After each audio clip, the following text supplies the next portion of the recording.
Hoy en el Alep Más, un debate que se viene dando en el país desde hace un buen tiempo, pero que tal parece no encuentra respuesta. Titulares y columnas de opinión como estos se han vuelto recurrentes.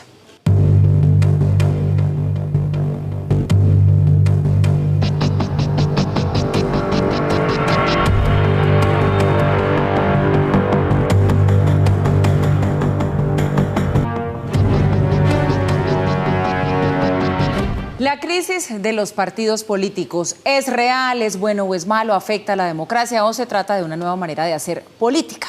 María Fernanda Cabal, excongresista, bienvenida a El Alep. Gracias, Paula. Bueno, usted una mujer aguda que sabemos en esta charla va a dejar de lado el corazón para ponerle mucha razón. Por supuesto. Como siempre. Siempre lo hago. Bueno, ¿cómo va la vida como excongresista y ya como una mujer que no pertenece a un partido político? Yo estoy feliz y se me nota porque me siento liberada, como cuando uno se quita cadenas y ya puede decir lo que quiera, nadie te va a llamar a dar un mensaje que estuvo mal o bueno, una razón. Y esa oportunidad que me ha dado la vida me hace además ser mucho más creativa en lo que quiero. Leía una columna suya, doctora Cabal, hace poco que se llamaba Petro y su Casandra. Y ahí usted decía que una de las misiones de este gobierno no solamente es hacerlo bien, sino también devolverle la dignidad a ese cargo de la presidencia. ¿No aplica un poco también esa frase para los partidos políticos? Los partidos políticos están enfrentados a un mundo cambiante. Por ejemplo, nada más el ver cómo fue la campaña de Abelardo, que aprovechó ese espacio vacío que el presidente Uribe le dejó a la derecha, porque esa es la verdad. Cuando yo no soy la candidata, él mueve a Paloma hacia el centro, que es el error, descuida sus bases pretendiendo buscar nuevos votos y ahí entra Abelardo de la Espriella. La campaña digital de Abelardo y la de muchos otros, también fue la de Javier Milei, la del mismo presidente Noboa, nos demuestra que hoy la comunicación sigue siendo el rey. La forma es mucho más eficiente, ya no te toca ir a 500 municipios y tener un desgaste físico brutal, sino que un solo video puede tener 20 millones de reproducciones. Eso hace que los partidos como tal, como instituciones republicanas, tengan que pensar en cómo siguen cautivando su público. Los partidos se quedaron, se convirtieron en negocios para poder atrapar a los financiadores, que son los clanes que terminan en elecciones financiándolos, y la izquierda entendió que esos clanes no tenían ideología sino billetera y los usaron. Pero al interior de los partidos, ¿qué ha pasado con este tema de la ideología? O sea, ¿en qué momento esto cambió? Porque uno ve que ahora ideología pocón y ya no hay rigor y esto se volvieron todos casi que veletas. No todos, pero sí la mayoría de quienes representan los partidos van, vienen, vuelven, eran, ya no son. Por los negocios electorales. Cuando usted tiene financiadores que le garantizan el patrocinio de las campañas y a cambio van a tener contratación pública, terminan atrapando al Estado. Y son clanes políticos electorales, como te digo, sin ideología. Todos después se le adscribieron a Petro, financiaron buena parte de los resultados de la consulta del pacto. De otra forma era imposible que esos candidatos que habían tenido 9.000, 12.000 votos tuvieran 150.000. O sea, no se volvieron Superman ni se volvieron bonitos, porque además bien feos que son. Que la izquierda generalmente son feos y feas, que esa es otra característica. Y mentirosos. Entonces, ¿qué le pasó a los partidos? Que se acomodaron en los negocios del Estado. La ideología quedó atrás, pero se les olvidó que está un público. El 50% del elector no vota. ¿Cómo hacer para cautivar así sea el 2% de ese 50%? O el 3%. ¿Cómo hacemos para moverlos? Porque no confían en nadie que llegue ni de centro, ni de izquierda, ni de derecha, ni de lo que se disfrace. Pero adicionalmente, la militancia antigua empezó a moverse. Y el primer fenómeno lo dio el presidente Uribe. Cuando el presidente Uribe recoge y le muerde, a pesar de haber logrado que el Partido Conservador volviera a ser preeminente, que no lo era, le quita buena parte de su base electoral y le quita personalidades. Presidente Uribe, por decirlo así, su discurso usufructúa buena parte de ese Partido Conservador y de esas bases conservadoras y de derecha, palabra que no le gusta, y las recoge, pero no deshaciendo el partido. Al que le da garrotes al Partido Liberal, que era su partido, si usted recuerda esas épocas. Y el presidente Uribe además entra a ser Centro Democrático viniendo de una experiencia extraordinaria de gobierno. Y ahí va, y ahora también están en un enredo. Y los partidos terminan enredándose porque pierden la pasión por la doctrina, por las buenas ideas y por estar en el mundo contemporáneo. En el caso del Centro Democrático, ¿se podía entender la jugada de moverse hacia el centro para ganar un electorado cuando se estaba en campaña? Pero es que la campaña ya terminó. ¿Qué está pasando con la ideología del Centro Democrático? Paloma Valencia ya dijo una vez, no somos un partido de derecha, lo vuelve a ratificar hace poco. Es decir, ella se mantiene en su línea en que no son un partido de derecha. Eso crea unas fracturas internas, porque nosotros construimos partido. Yo recogí firmas en la calle cuando fuimos movimiento, que es la antesala a ser partido, en todos los rincones. Lo hicimos a pie y lo hicimos con la emoción de servirle al presidente que yo considero que es el mejor de los últimos 100 años, que es Álvaro Uribe. Pero hay una confusión, y yo digo, y la tiene Uribe por su prejuicio a la palabra derecha, y la hereda también de alguna manera Paloma. Pero él no tenía prejuicio a la palabra derecha, desde desde siempre. Le ha tenido prejuicio por su formación liberal y termina siendo un error conceptual. Entonces yo veo, como lo he dicho, una Paloma que es académicamente muy disciplinada, pero doctrinariamente muy confundida. Ella cree que seguir la línea del libre mercado de las escuelas austriacas, de la Escuela Austriaca de Economía, sea la línea de Mises, sea la línea de Hayek, es dejar a que los pobres se mueran de hambre. No, es precisamente la capacidad de que el individuo genere su propia riqueza la que hace que el ingreso per cápita de los países sea tan alto, no con estatismo. Entonces esa confusión hace que sus militantes no comprendan por qué están allí y le van dando oportunidades a otros para que puedan generar nuevos movimientos. ¿Qué tanto de estas crisis que estamos viendo hoy en los partidos, no solamente en los de derecha, en todos en general, tiene que ver con la ausencia de liderazgos? Mucho, mucho, porque no es fácil construir figuras públicas creíbles. Lo que se ha construido son unas metamorfosis, y usted ve cómo cambian de color y de un partido a otro, y brincan y se transforman y sobreviven en escenarios uribista, santista y petrista. ¿Por qué sobreviven? Por los clanes políticos. La gente desconfía tanto en ellos que si fuera voto limpio de opinión no saldrían electos. La única forma de romper esa capacidad de destrucción de los clanes políticos sobre los partidos, que lo han permitido los partidos porque es cómodo encontrar financiadores para después retribuirles con las platas del Estado, es precisamente con figuras de opinión que rompan, que la opinión sea tan avasalladora que no sea posible que la maquinaria te supere. Es decir, que está usted un poco de acuerdo con que entonces haya crisis en los partidos para que surjan estas figuras que no vienen propiamente de la entraña política, sino que conectan con la gente por otras razones. Pero es que la crisis de los partidos siempre es una necesidad para renovarse. Las crisis siempre te sirven para algo, no son cómodas, pero te sirven para repensar qué no se está haciendo bien. Y si uno analiza los partidos de distintos países a lo largo de la historia, muchos han sobrevivido, otros se han transformado, han cambiado sus nombres, pero han mantenido unas bases originarias firmes, que la gente no les cree, vámonos a renovar. La ventaja del partido es que tiene esa capacidad de reinventarse, pero no de espantar a su electorado, porque ahí sí cometen un error de implosión que les va a costar muy caro. Independientemente de la orilla política en la que se encuentren, de la ideología que profesen, para usted, ¿cuáles son los liderazgos que prometen en este momento en el país? Le voy a hacer propaganda a mis adversarios políticos, no enemigos. O sea, suena muy feo decir yo soy una probable líder. Yo creo que hay liderazgos regionales muy buenos y muy fuertes. Hay liderazgos que tienen hoy el espíritu de competencia. Vamos a competir en el 2030, me supongo. Uno ve el mismo Fico Gutiérrez, el mismo gobernador de Antioquia, Andrés Julián, el mismo gobernador de Santander, Juvenal Díaz. Hay liderazgos que están ahí, en el ambiente. ¿Serán capaces de tener reconocimiento nacional? Todo eso son desafíos por una Colombia donde al final yo creo que repensar el país y haber sufrido 4 años de la desgracia de Petro nos invita a que, a pesar de que haya una fragmentación de movimientos y partidos, sí construyamos puntos comunes.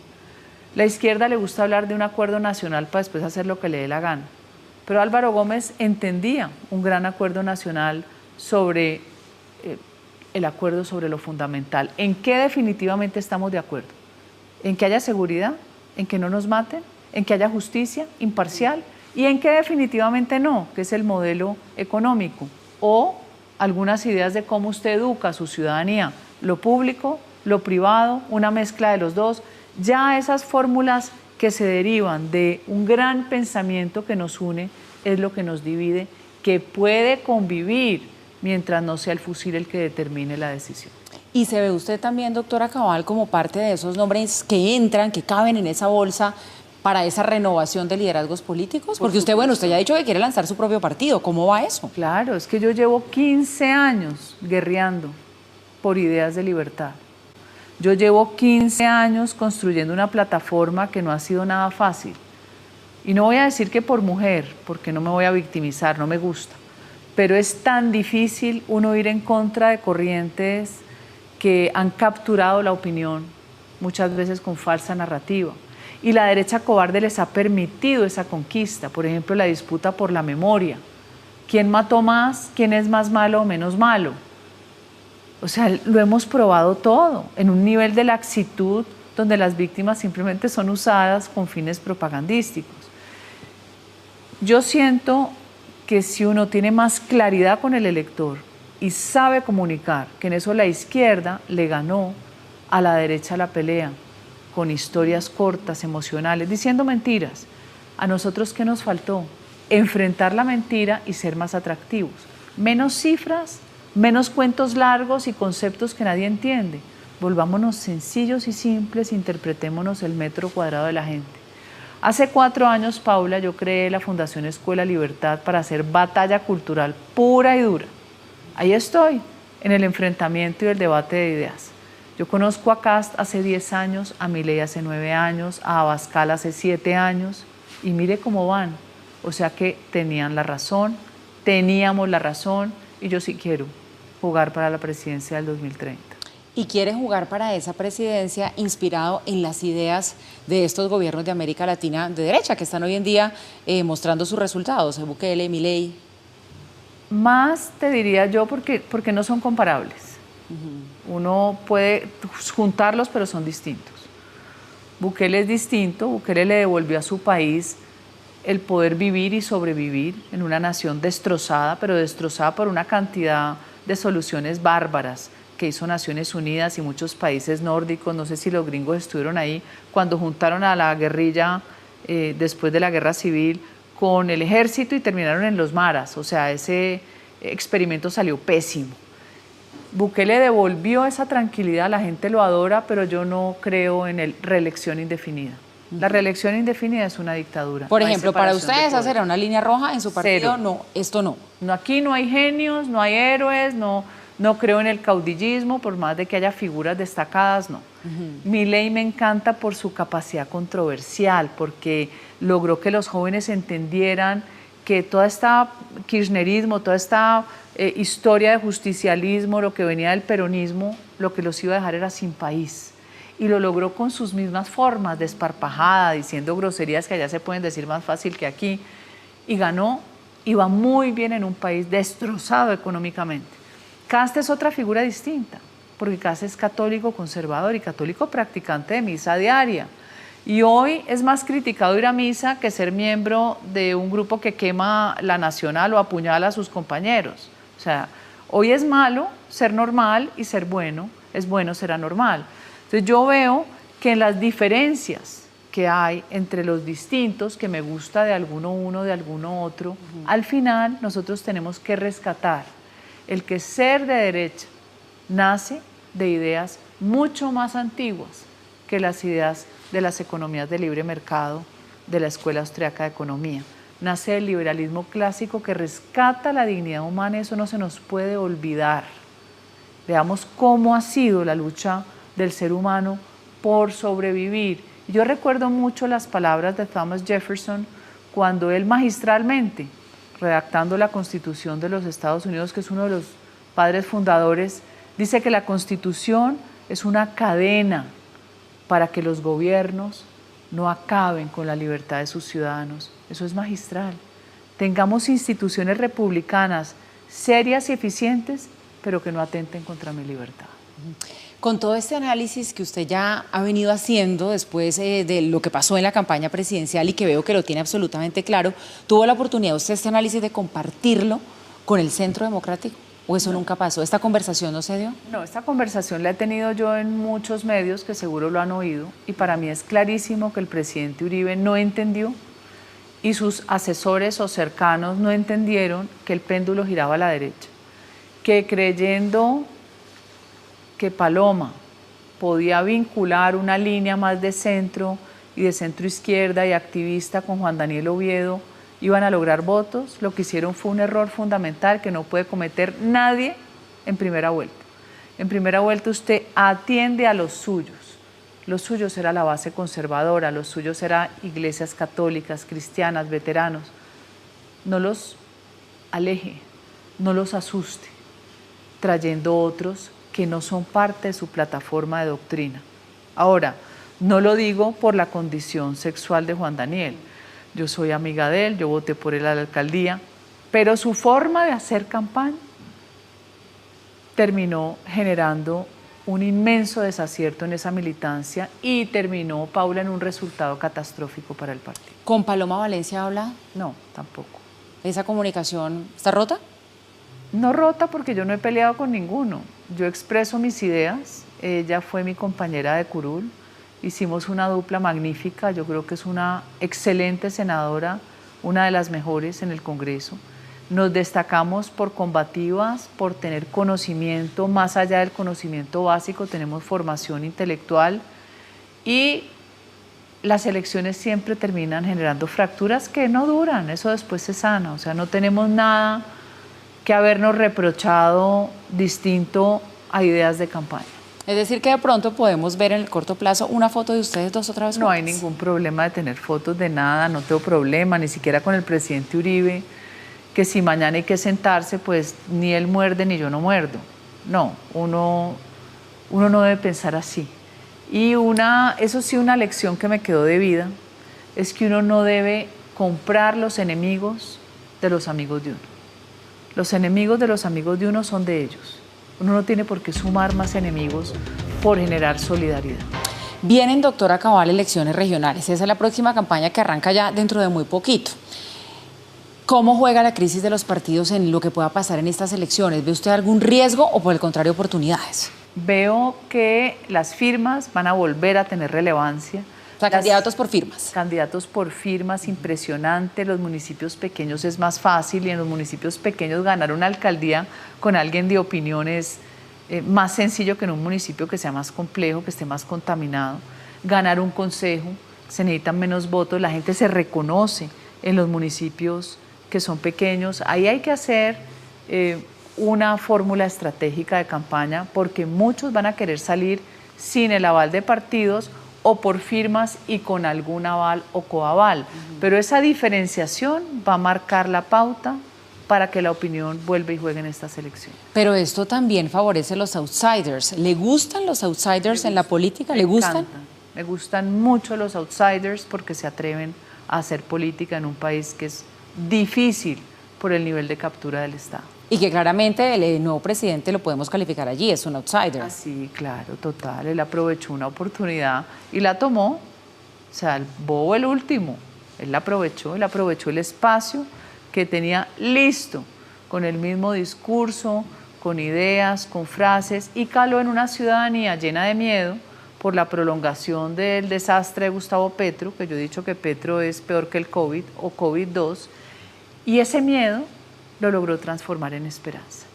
Eso es comunicación y es lo que ustedes aprendieron a hacer, Pablo. ¿Y va a poder gobernar el presidente Abelardo de la Espriella sin los partidos políticos tradicionales? No, Abelardo, el presidente de la Espriella, le va a tocar tener capacidad de negociar con un Congreso difícil, complejo, que cada cual cree que se lo embolsilla y ya vimos que no. No es tan fácil.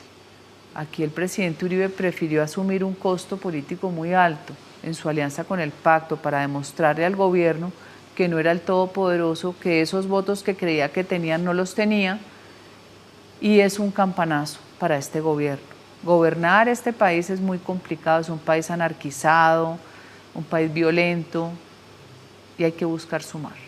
Y ya Abelardo de la Espriella, con un partido político con personería jurídica, ¿representa una amenaza para el centro democrático en ese caudal de la derecha? Que dicen que ese es como el temor que hay en esas filas. Seguramente, ¿no? Hay temores de que se desgranen las bases, que sienten más identidad con la campaña que hizo Abelardo, más identidad con esa coyuntura.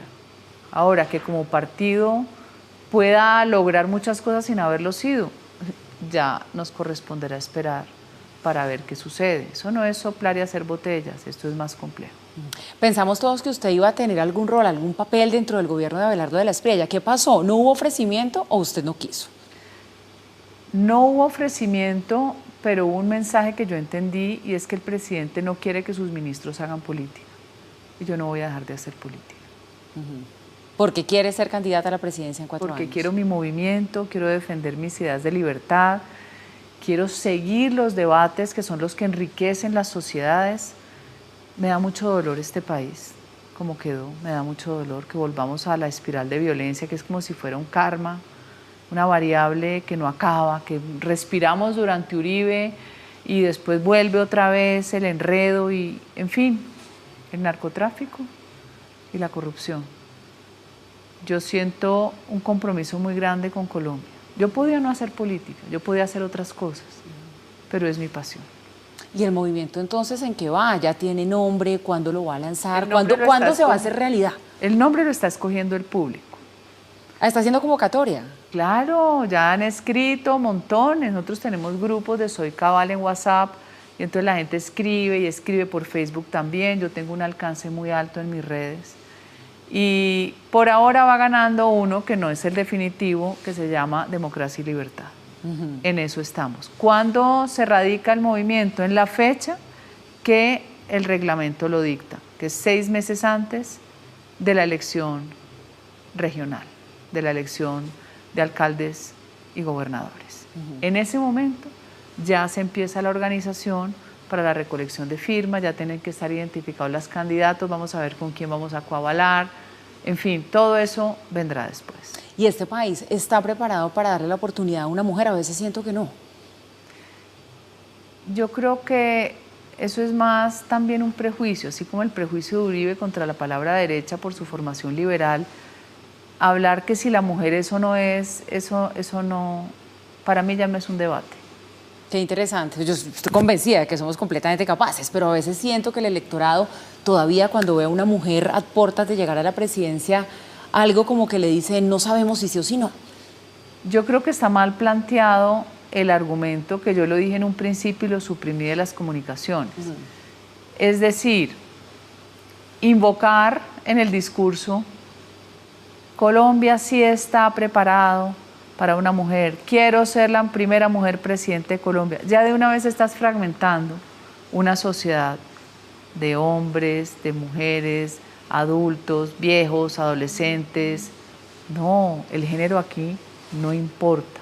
Es la capacidad de comprender la complejidad de un país como Colombia y de entregarle uno su vida para cambiarle a los demás su capacidad de sobrevivencia. Si aquí se hacen ajustes que no son fáciles, pero se pueden hacer, unos sí son fáciles y no se han hecho, uno tiene una potencialidad como país enorme. 2 preguntas finales, doctora Cabal. Cuando empezamos esta charla me decía, estoy feliz. ¿Extraña el Congreso? No. Qué aburrimiento, qué perdedera de tiempo. Una discusión de 10 minutos dura 5 horas, porque alguien tiene que opinar, y opina el que no leyó y el que no entiende, entonces sale el prejuicio y la ofensa. ¡Qué horror! La inoperancia, la incapacidad de ser sucintos, eso es como las sentencias de las cortes. ¿Quién se va a leer una sentencia de 400 páginas? Aprendan de los jueces gringos, son 15. Cuando son tan grandes es porque están echando mucha carreta. El Congreso pierde mucho tiempo en una esquizofrenia legislativa. Y la ciudadanía y la prensa también confunde, te dicen, ¿cuántos proyectos presentó? Y uno dice, ojalá ninguno. ¿Cómo que ninguno? Entre más leyes usted es menos libre. Entre más leyes usted le vuelve más conflictiva la vida al ciudadano, porque más bien no tumbamos leyes malas, ese fue mi lema siempre. Cojamos las malas y para afuera, se caen, se acaban, porque no resumimos. Todo lo queremos resolver con leyes que después o no se cumplen o le hacen daño al ciudadano. Menos leyes, por favor. Más leyes que vuelvan más eficiente el Estado. Eso significa menos Estado. Recortemos consejerías para afuera, embajadas, consulados, recortemos ministerios, recortemos agencias, por favor. Hace poco hablaba yo con una víctima que también les enseñaron en la cabeza, ¿no? A decir, yo soy víctima del conflicto. Y le dije, no, ¿de quién? ¿De qué grupo? Porque ser víctima del conflicto diluye la responsabilidad del actor victimario. ¿De quién? Doctora, ojalá que pongan un buen director de la unidad de víctimas. Le dije, ¿usted sabe cuánto cuesta la unidad de víctimas al año? Más de 3 billones de pesos en una burocracia que se le roba la plática que le deberían dar a usted como indemnización. Creamos estructuras, porque los políticos son regios para decirte, yo te arreglo la vida. Ministerio de la Igualdad, de la mujer, del hombre, del indígena. Dejen que la gente trabaje, denle la herramienta para que trabaje.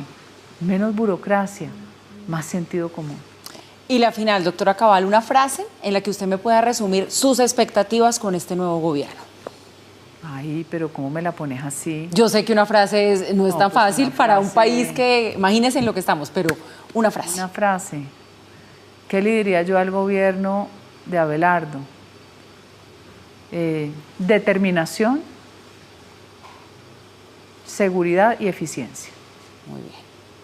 María Fernanda Cabal, muchísimas gracias por estar con nosotros hoy aquí en el Alep Más. Con usted, como siempre, se cumple aquí la promesa de mirar todos los ángulos posibles. Gracias, Paula. Bienvenida siempre.